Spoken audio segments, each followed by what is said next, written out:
বুঝলো আমরা কি মিলাদুন নবী মানবো নাকি সিরাতুন নবী মানবো? দেশে একটা উলামা আসতে গিয়ে বলে ঈদে মিলাদুন নবী আরেক বলো সিরাতুন নবী, এটা বিরোধ আছে অনেক আগ থেকে। আমরা বুঝবো কোন থেকে যাব। আমি যেটা যেভাবে বলবো সেটা হলো আমরা তুমি দিকে থাক বলে বয় দিকে মিলাদুন নবী আমাদের, সিরাতুন নবীও আমাদের। এখন নবী বিদর্শন তারাই করে যারা মিলাদুন নবীও জানে না, বোঝে না, সিরাতুন নবী অক্ষর জানে না, বোঝে না, তারাই বিরোধিতা করে। মিলাদুন নবী মানে হলো নবীর জন্ম বৃত্তান্ত। আমাদের রাসূল সাল্লাল্লাহু আলাইহি ওয়াসাল্লাম যে 570 খ্রিস্টাব্দে রবিউল আউয়াল মাসের সোমবারে দুই রবিউল আউয়াল, কেউ বলছেন 8 রবিউল আউয়াল, কেউ বলছেন 9 রবিউল আউয়াল, কেউ বলছেন 12 রবিউল আউয়াল, কুরাইশ বংশে এটা হাবুব করেছেন। এজন্যই হচ্ছে মিলাদুন নবী। রাসূল সাল্লাল্লাহু আলাইহি ওয়াসাল্লামের পৃথিবীতে আসছেন, এটা কি অস্বীকার করে? কোন অধর্মবাদী এই কথা বলে রাসূল কেন পৃথিবীতে আসছে আমি তা মানি না, এটা কি বললাম এটা কি হবে? আমার কাছে পৃথিবীতে আসছে এটা আমরা স্বীকার করি, সবাই স্বীকার করে, যারা তো কাজটা করে না। এবং রাসূলের জন্মে আমরা কি খুশি না বেজা? যারা বলে খুশি নাকি বেজা? এমন কোন মুসলমান আছে নাকি রাসূল কেন পৃথিবীতে আসছে আমি বেজা? মুসলমানদের কথা বেমানে বলতে পারে। এই জন্য আমরা অবশ্যই রাসূলের জন্মে খুশি, এই দেখুন মিলাদুন নবী। আমরা এটা কি মানি, তবে এটা বিশ্বাসের নাম, এটা হৃদয়ে লালন করার নাম। আর আমরা আমাদের জীবনীতে কি প্র্যাকটিস করবো সেটা হলো সিরাতুন নবী।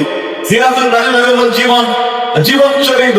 রাসূল সাল্লাল্লাহু আলাইহি ওয়াসাল্লামের জীবনী তিনি কিভাবে দায়িত্ব পালন করেছেন, কি কি কমান্ড তিনি আমাদেরকে করে দিয়েছেন, কি কি করতে হবে, কি কি থাকতে হবে, কিভাবে আমরা সংসার চালাবো, কিভাবে ব্যবসা বাণিজ্য করবো, কিভাবে আমরা অর্থনীতি পরিচালনা করবো, কিভাবে দেশ চালাবো।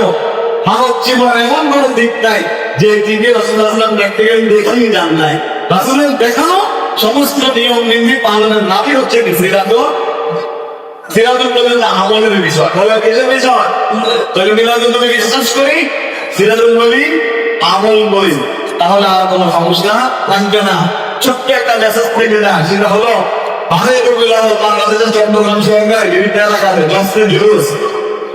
অনেকগুলো জাহিলি হয়, লক্ষ লক্ষ লোক রাস্তায় এসে মিছিল করেন, লেখায় সমুদ্র চলে বিভিন্ন সাউন্ড বাজাচ্ছে, তারপর রাস্তাঘাট একদম একদম যানজট সৃষ্টি হয়ে যায়। এটা কি করা যাবে না? এটা রাসূলের আগমনে আমরা খুশি, কিন্তু সেলিব্রেশন নয়। জন্মদিন পালন করা বিধান ইসলামে, জন্মদিন পালন করার নিয়ম নাই। একটা কাজ করা যায়, সেটা হলো রাসূলুল্লাহ সাল্লাল্লাহু আলাইহি ওয়াসাল্লামকে একটা প্রশ্ন করা হয়েছে যে আপনি সোমবারে কেন লাগাবেন? সোমবারে কেন? রাসূলুল্লাহ সাল্লাল্লাহু আলাইহি ওয়াসাল্লাম বলেছিলেন এর কারণ হলো সোমবারে আমি জন্মগ্রহণ করেছি, এই দিন আমি নবুয়ত পেয়েছি, সোমবারে আমার উপর প্রথম কোরআনুল কারীম নাযিল হয়েছে। এই জন্য আমি শুকরিয়া তার সোমবারে গিয়ে রাখি, একটা রোজা আমি রাখি। অন্য কারণও আছে রোজা রাখার, কারণ আল্লাহ আমল তুমি আমল করা হয়। তো কেউ যদি রাসূলুল্লাহ সাল্লাল্লাহু আলাইহি ওয়াসাল্লামের জন্মদিন সেলিব্রেশন করতে চায়, তার একটা কাজ করা যায়, সেটা হলো সেদিন রোজা রাখা। কি রাখা? বলুন কি রাখা? এই রোজাটা রাখতে পারেন চাই, কিন্তু রোজা না রেখে ওই জামি আপুদের সঙ্গে মাদ্রাসায় 200 কিলো সারাদিন খেতে দেয়। আর তার মধ্যে রোজা রাখতাম, এটা আমি গরু নিয়ে ব্যস্ত আছে। হ্যাঁ, সাহাবাই কেমন কোনোদিন রাসূলুল্লাহ সাল্লাল্লাহু আলাইহি ওয়াসাল্লামের সামনে এরকম মিছিল মিটিং করেন নাই, কোনো নামই করেন নাই। আমরা যে ইমামের অনুসরণ করি বা আতুকানি রাহিমাহুল্লাহ, উনি কোনোদিন এরকম রাসূলের জন্মদিনে এরকম মিছিল মিটিং করছেন?